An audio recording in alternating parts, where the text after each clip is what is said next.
Tim Pool destroyed Adam Conover. Yeah, well, that's racist. But the point he was making was he was calling you racist, dude. In a recent appearance on Tim's show, Adam leaned hard on the regular half-truths to push his agenda, and yes, he even took a swing at Trump. He's a racist man, and he's issuing racist policy, and the entire country's going along with it because we're in a period of white racial backlash. That's why today's video is not to be missed, but first watch this clip before I tell you more about it. So Charlie Kirk got a lot of flack for this because he said, you know, I go on a plane, I see a black pilot, and I think, am I supposed to be worried? Yeah, well, that's racist. But the point he was making was he was calling you racist, dude. And you guys didn't get that.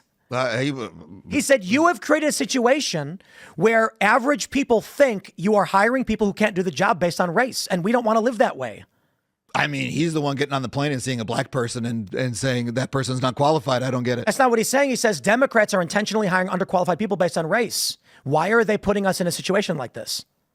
He's saying that if a black person is in the seat, it means they're unqualified. That's his assertion. No, he's saying he doesn't know because he knows you are advocating for it. I'm just listening to the words that he's saying. It seems pretty straightforward. For context, Charlie's exact words were that if he were to see a black pilot, he was going to be like, oh boy, I hope he is qualified. If you're on the left, you'd happily take that and print it out of context and launch a campaign against Kirk for being racist. Just like Adam did here, but if you take a moment to look at the full picture, it becomes clear that his remark was aimed at criticizing DEI policies, not the individuals. You see, this comment was made last year after United Airlines had announced it would prioritize hiring black and female pilots as part of its push to increase diversity in aviation.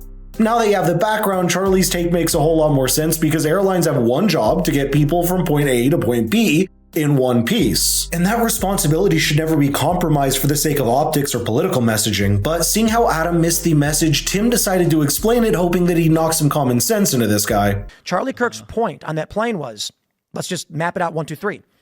Democrats have created policies by which they will put people in positions of authority who don't have the same caliber degree or have passed certain tests because of race.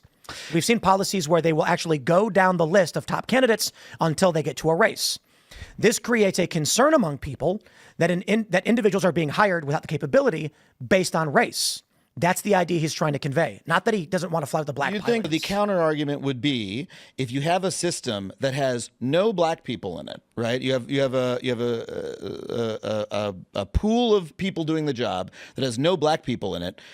That clearly is not based on merit because, you know, black people are X percent of the population, and surely some would have gotten through if it was really based on nothing but merit. So some of the existing white people must actually not have gotten there via merit. It must be because of a race-based system. So instead, let's adjust the system so that we give everybody an equal opportunity. That is going to mean that there are going to be more black people in the system. Now, on the surface, Adam's point sounds reasonable, but some of it is simply not true. Black pilots have been flying in both military and commercial aviation long before DEI initiatives. From the Tuskegee Airmen in World War II to commercial aviators across decades, representation was already there. Was it perfect? No. Were there barriers? Yes. But progress was being made step by step without needing to inject race-based quotas into every hiring decision. What Conover is pushing here isn't about fairness, it's about equal outcomes, and that's a dangerous road to go down. Equal opportunity means making sure everyone, regardless of background, has access to the same training, resources, and chances to succeed.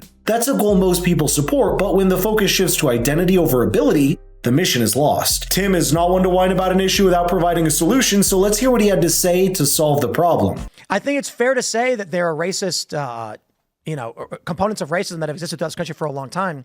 The solution would be colorblind hiring processes and educational benefits that target class and not race, because then you remove the racial component from the argument completely. But if you admit that people in America are racist, you can't, if you want to, you can't build systems that are completely blind to race, or you have race continue. Then you have individual racists continuing to exert their power over the system. So what you do is you accept racism. You're just like, okay, yeah, racism will continue to affect every part of the system, and we can mitigate it, right? So, for instance, for hiring practices, when it comes to the hiring managers, they should have no access to the name or the race of the individual. It should literally be, here's the resume, here's their qualifications, is it a yes or a no? First of all, Tim never said Americans as a whole are racist. That's just Adam taking a single line and stretching it across the board, which seems to be one of his favorite tactics. This kind of blanket generalization is exactly what creates division, and it's one of the core issues with the way the modern left is. By the way, I've noticed you haven't liked the video or subscribed to the channel, so what are you waiting for?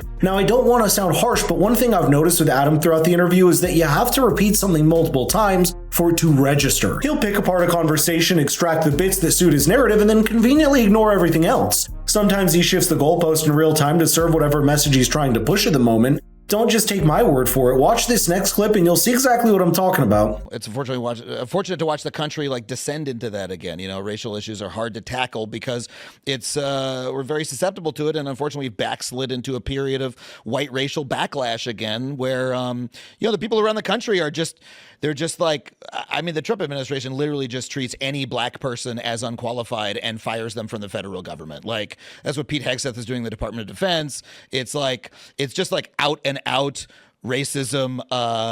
You know, it's like a racial purge of the government. It's really bizarre. They're trying to like resegregate the country. Where did that happen where they were firing black people? I mean, I don't know the names off the top of my head, but yeah. That sounds not true. Yeah, because it isn't. If someone is going to make that kind of a claim, they better come with receipts, and in this case, there are none. Obviously, there's no purge happening in the government, no matter how dramatic people try to make it sound. Throwing out loaded terms like this is just a way to stir outrage without having to back it up with fact. What's actually happening is downsizing with the ultimate goal to be cutting waste with making departments much more efficient, which is an important distinction. I mean, Donald Trump is going on television and going, planes are crashing because of DEI. So but DEI really, is a philosophy, is an ideology. He's saying because there are unqualified air traffic controllers because they were hired because they're people of color. It's racist. He's racist. He's a racist man, and he's issuing racist policy, and the entire country is going along with it because we're in a period of white racial backlash. When do you think he became racist? I think he's been racist his whole fucking life. How did he win all those awards then? Or those accolades and like. I don't know what accolades he won. He's won accolades. Yeah, it was like a civil rights leader awards and shit. Donald Trump has won civil rights leader awards. Let me see if I can find something. I'm pretty sure. Well, that's. I mean, awards are dumb, so I don't. They are dumb. I think he won them because awards are stupid.